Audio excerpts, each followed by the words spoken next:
Hello, Hillary Times viewers. Judy Shields here. Today we welcome Australian-born, Texas-based singer-songwriter Shea Fisher. Hi Hi, there. thank you. Thank you for having me. I'm excited to be here. We're excited too. I always like to ask, who were you named after? My parents actually named me after a girl they met in the US when they were rodeoing many, many years ago. So my name did come from America. I was destined to be here, I guess. I lived in Australia my entire life. So I was born in Australia, grew up there. I didn't officially move to the US full time until I was 20. So that's why the accent is so confused. It's so back and forth. Um, you I know, love it. Sometimes I sound Australian, sometimes I sound American. You have a little bit of a Texas drawl too. I do. And I mean, obviously living in Texas now, I'm being married to a Texan cowboy, living in Nashville in the South. And honestly, I sing with an American accent. So it's very hard for it not to rub off. And I will say if you when you first come to America as an Australian, you try and order through the drive-through, like you want a glass of water or you order, they have no clue what you're saying. And your order is never right. So I learned quickly to start to sound American, so my takeout food was correct. Australians, you guys have a beautiful accent. Thank you. I appreciate it. Quickly, what's behind you there? It's beautiful. Is it Yes. Western So cowboy? it is Western artwork from rodeos, from the ones that my husband's competed at, some of the old time posters. Wow. And then I have a kids' clothing line. So my office is actually full of samples from our children's clothing line. So it's a mix of, and then there's guitars on the other wall. So it's a mix of country music, clothing, cowboy, a little bit of everything, honestly. Yeah, you got a great life. Well, we're going to talk about all that, but first, folks, we're here to talk about your new single, Take Me Back to Texas. Oh, what an amazing song. So it was written by you. Did you have co-writers as well? I did, yes. I actually co-wrote this song many years ago when I was living in Nashville. When I was, we can kind of talk about the journey, but Yeah. co-wrote this song with a girl named Jessie Dillon. And at the time, Jessie Joe was just an up-and-coming songwriter, but now she is a multiple Grammy Award, ACM Award Songwriter of the Year. So that's really cool to know that, hey, we both wrote this back in the days, and then now look at where the careers have taken us. So I wrote it with Jessie Joe, and then one of Garth Brooks's harmony singers, Karyn Rochelle, and she has been a long time harmony singer of his. And obviously, if I'm trying to write a song that is real and Texan, I need to work with people that understand that lifestyle and who I am as an artist. Wow. How long did it take you three to write this song? This one was a day. So usually doesn't always work this way. Our songwriting blocks are about 3 to 4 hours. Now, some songs are quicker and some songs are longer. I've had songs take 30 minutes. I've had songs take four songwriting sessions. But this one was probably around that 3 hour mark, honestly, by the time we did it. And then if you have a little extra time, we normally demo it up at the end in the songwriting room. Yeah, not ever being around one. I'd like to be around one Mhm. of those studios. How do you guys Yeah. write the song? I mean, do you have lyrics and then they add, is it music? How does it Yeah. work? So obviously every songwriter is different, but for me, I'm stronger lyrically than melodically. So I'm better at the words than the melody. So I always like to write with somebody who's very good hearing new melodies. So we'll come together and I'll be like, hey, if I'm the artist, I'll be like, hey, I'm this is where I'm at. This is the situation I'm in. I need to just get some free therapy and write a song about it. And then we will sit down and I'll be like, I just miss Texas. I went out and chased my dreams and now I just really feel like I need to go back there. I know there's a song in that. Like just take me back to Texas. So normally we try to come up with the hook line first, so the title, Take Me Back to Texas. And then we build the song around it. Um, but it's different every artist. Normally we will start for me with like the lyrics ideas and then the melody, but the melody is one of the first things that come into. There's a couple songwriters I write with, like Emily Shackleton and Phil Barton. They're hit songwriters as well, but Emily's just amazing on the keyboard. So she'll just start playing in the room. We're like, hey, is it a slow, fast song? She'll just start playing some melody she can hear in her mind, and we're like, let's work with that one. Now let's figure out the idea. But I mean, honestly, songwriting's always been very therapeutic, whether I'm writing about my issues or somebody else's. But I mean, I was signed a record deal at 16. and singing songs about love and heartbreak. But really, how much love and heartbreak had I had at 16? But I could still write about it because I could still see it through other people's experiences. And I may not have had a ton of heartbreak from boys then, but my heartbreak might have came from another situation. Um, so yeah, you can definitely write songs about your experiences or others. And I always laugh and say, if you've ever dated me, probably there is a song about you. That's a great way to look at it. Yeah, Mhm. thanks for sharing that. Yeah, of course. So, like the take me back to Texas, like you said, I read that you took off some time, for family and Mhm. business and all that. But the video, when did you guys do the video and where did you shoot it? Because Yes. it really shows you and the city Mhm. girl and working woman and then up there on a horse. I mean, it's beautifully done. Thank you. Yeah. Fun story. I actually flew over from Australia, my favorite music director that I've worked with on multiple videos in Australia to the US, and had him stay at our ranch in Texas.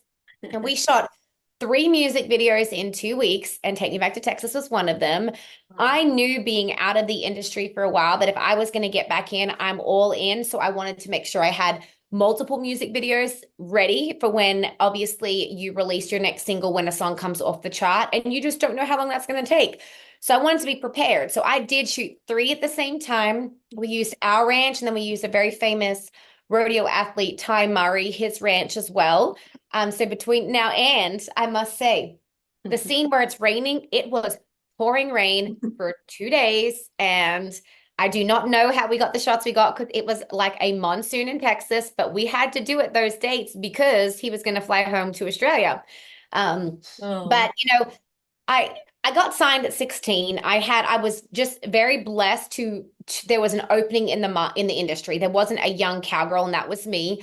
So young people, took a hold of my music, and I had several number one songs off my first album, but I didn't grow up musical. I grew up in a rodeo family, so I was kind of just thrown into it very young. I had a lot of success very quick, which was a blessing, but it was a lot. So when I moved to Nashville and signed a record deal right before I was 20 when I signed a record deal in Nashville. I mean, the world was my oyster. It just seemed like everything was just going and it was just amazing. And then I was 3 weeks into releasing my single here in the States and my record label shuts down. So I had picked up and moved my whole life from being a number one artist in Australia, all my band, everybody to the US. I had just spent 4 months radio touring. I had done it all. And then the label shuts down, but I'm not let out of a record deal because I'm still in the label. I can't go get a new one. I was just really, it was a time for me, it was a time of self-reflect. That's when I really dug deeper into my songwriting and I stayed in Nashville. I was like, I don't know if I'm going to stay in Nashville or go home. I made several trips back and forth to Texas because obviously Texas made me feel more like at home because it was that country lifestyle I grew up in.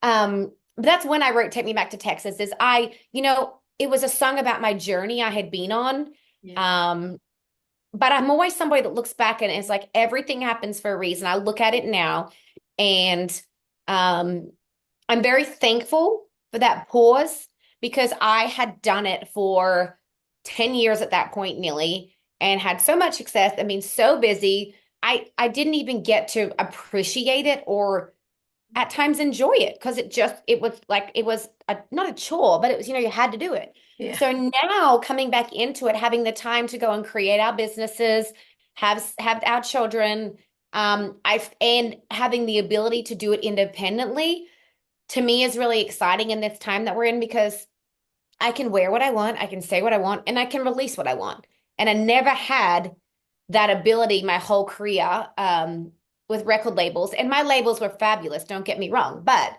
you're very guided as an artist. And I'm just excited to see how much people are starting to enjoy me being back in the industry.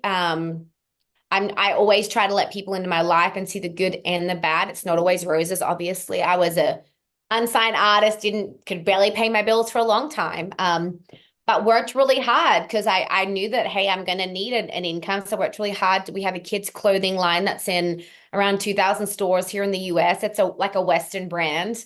Yeah. Um, and then my husband's a world champion rodeo athlete. So I supported him rodeoing, and my goal was to help him reach his goals for a long time.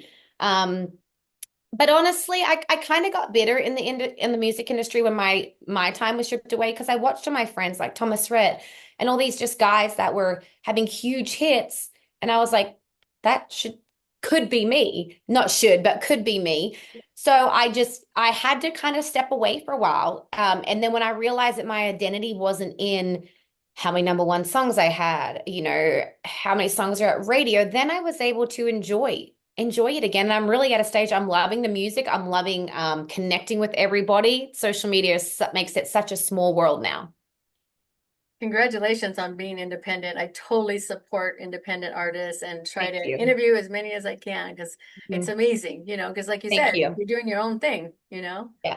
and It's this definitely, song proves it. yeah, it's a time that you can do it. You used to couldn't do it Yeah. and have the success because you had CDs in stores and it was much harder. Whereas now you could put a song on TuneCore, and if you have the right team and the right, stuff out there, you can promote yourself. And a lot of these big artists that are now huge singers were independent for many, many years.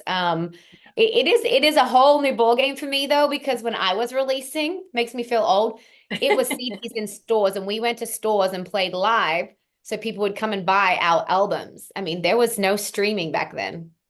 Yeah. So I was very curious because you mentioned that you didn't really sing or anything when you're younger. So, like, when did you discover your voice then? Yeah, so when I always loved being in front of the camera. Obviously, every little girl likes to sing with a hairbrush, Yeah, yeah. but it doesn't mean we sound good. So when I was 9 years old, my dad was actually a professional bull rider. So my family came to the US for 2 years, and we traveled around. My dad was on the world circuit bull riding, and that was 90s country. So we had a lot of time in the truck, 90s countries listening to it. And I knew I loved to sing, but I didn't know what that looked like. So I started singing the national anthem at rodeos. That was kind of where I would start. I would ride my horse and I would sing the national anthem. And then I started entering some talent quests. I did not win. They said I was too different. I didn't sound the right way. But I took that as like, well, that means being different's okay. That's what I try and encourage people. There's already somebody else doing it. You need to be different. But really probably 13, 14, and it's just crazy to me because like I started singing the national anthem at rodeos. And obviously the Australian national anthem is way easier than the American national anthem. But I actually did get a call a few days ago about singing the national anthem at the Texas Rangers game on June 1st. And funny story, this will be the first time I've ever sung the American national anthem. And it's at a Texas Rangers game. I'm like, man, you think I might would want to sing it somewhere small first before I go and sing it at the Rangers game? But I just am the personality of go big or go home.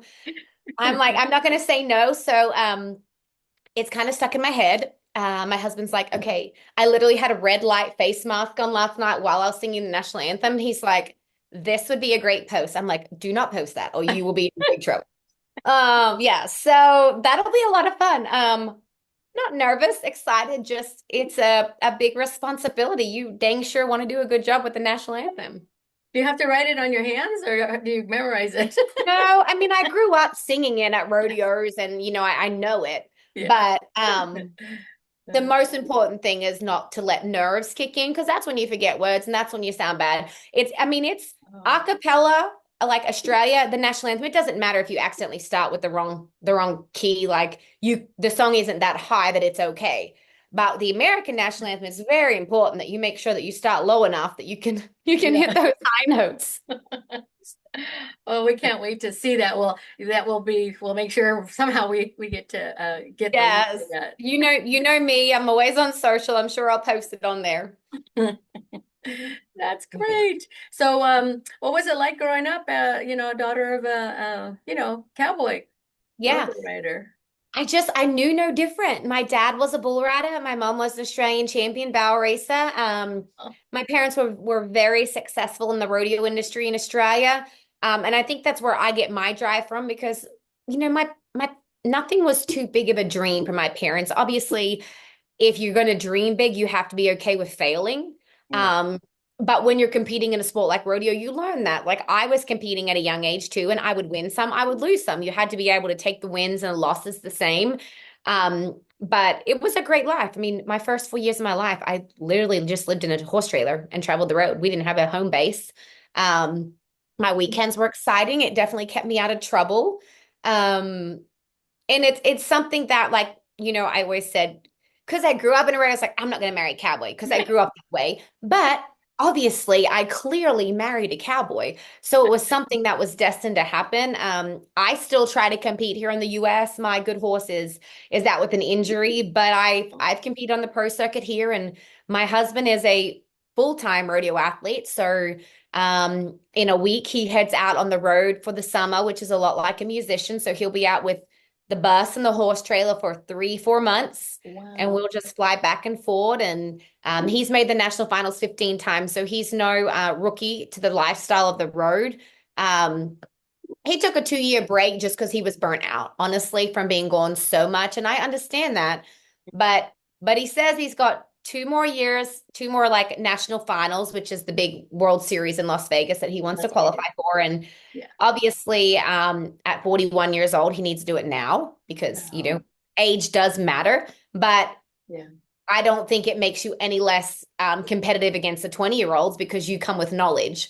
Yeah. So, I mean, I'm very supportive, of course, because obviously what I'm doing, he's supportive of as well. So we try and juggle it. If there's a rodeo and I can be singing at or doing something at it, it makes sense because we're the same industry. But our kids are well traveled. They've traveled the world, and, they just take it in a stride. So what do you and your husband feel about them getting to rodeo? How do you feel about that? We're not against it. We are very much like whatever our kids have a passion for and are good at, we will absolutely support them, but they got to work hard. We were never given stuff. We had to work really hard for what we had. We just want to make sure our kids aren't entitled because we Yeah. grew up way less fortunate than our children are.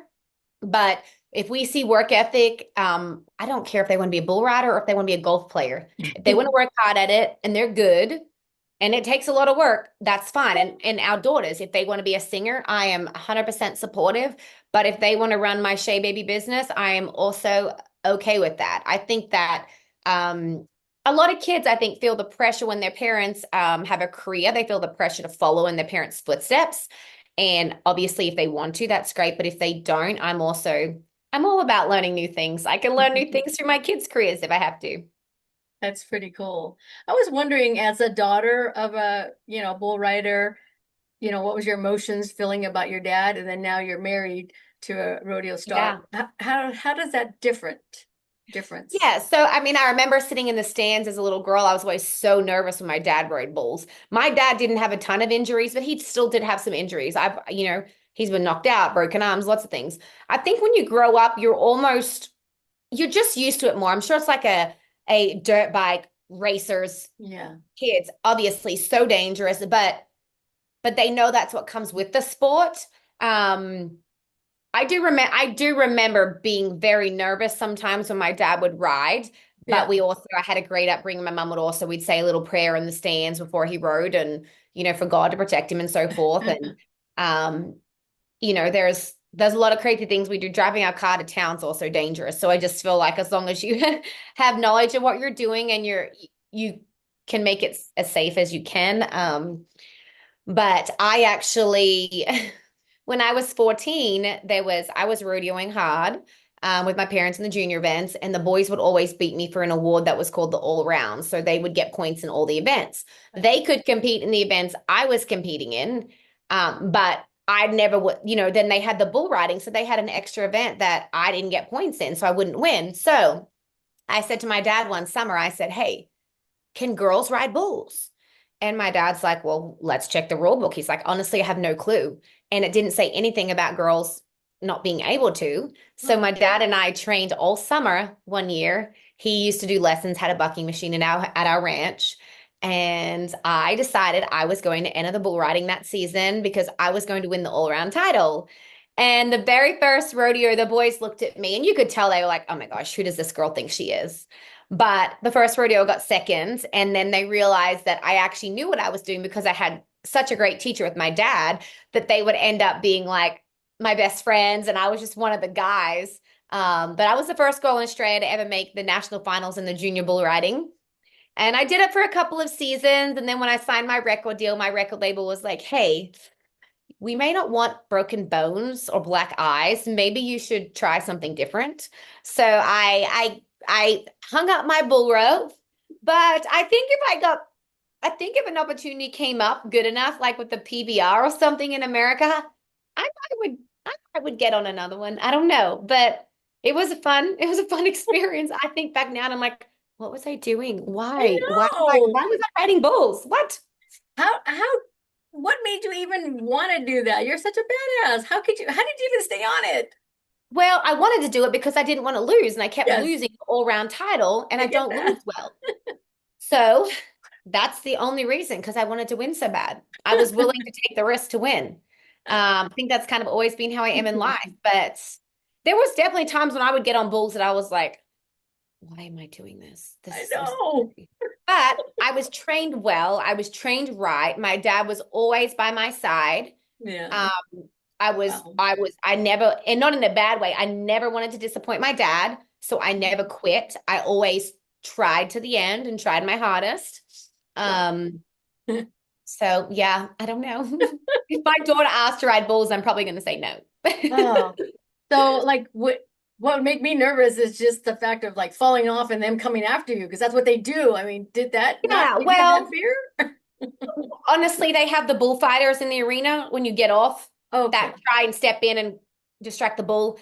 And those guys were some of my dad's good friends, and they always took Okay. care of me. Um, I had one when I was riding it, when it was bucking, I had one, it kicked up too high and it flipped over on me. But I used to Oh. wear helmets. I was fine. But there was a big photo on the newspaper of the big town we were at of the bull on me and my butt under up in the air underneath this bull. And I was mortified. I'm like, why is my butt under, like, why am I under a bull with my butt in the air on the front cover of this newspaper? I was so embarrassed. I was like, any photo but that one. But I mean, it was a good talk, I guess.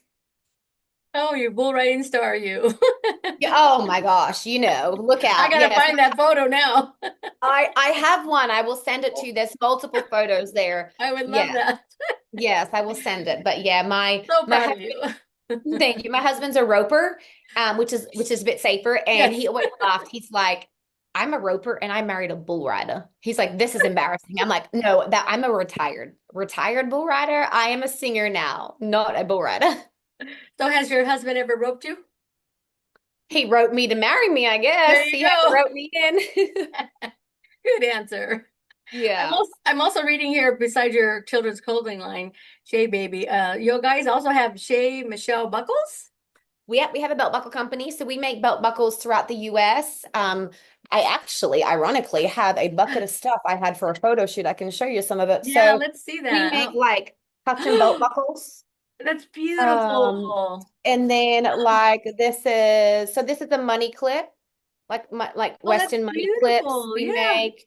Yeah, lots of Western stuff. We also make, girls' jewelry and bracelets. Like this bracelet here says baby on it. It's just like a cool little bracelet. So Ooh. yeah, Yeah. lots of Bracelets. Western, yeah, lots of Western pieces we make. That's beautiful. Yeah, thank you. Nice. So what's the website for all of your stuff? All How of can okay. we let's So go. it's probably easier to tell people just shayfisher.com because then they can find everything. But the belt Okay. buckle company is called Shea Michelle Buckles.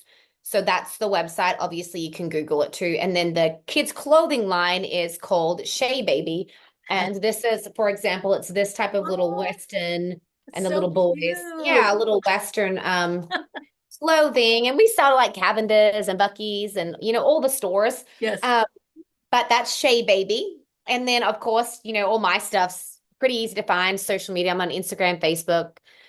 I guess I'm on TikTok, but I'm totally not cool enough, I don't think, to be creating some of these TikTok videos. But Yeah.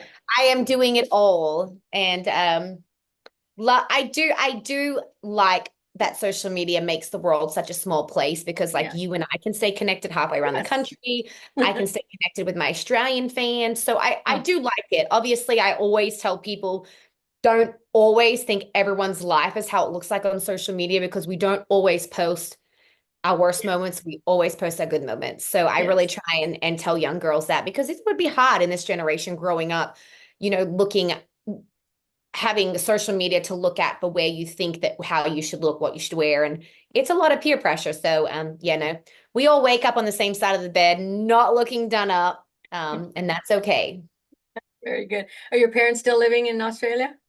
No, my parents actually moved to the US, so they Okay. have green cards and they live on our ranch. We have a 60-acre ranch on the Wow. Brazos River. So I have my parents here in their house, and then we're here on our house. Oh. We have a big like indoor arena we all share, and then it's like a big compound. Tyson's mom also is here Oh. right now in an RV, and um, I'm very much the more the merrier. I like people, I like family. So Yes. I'm all about it.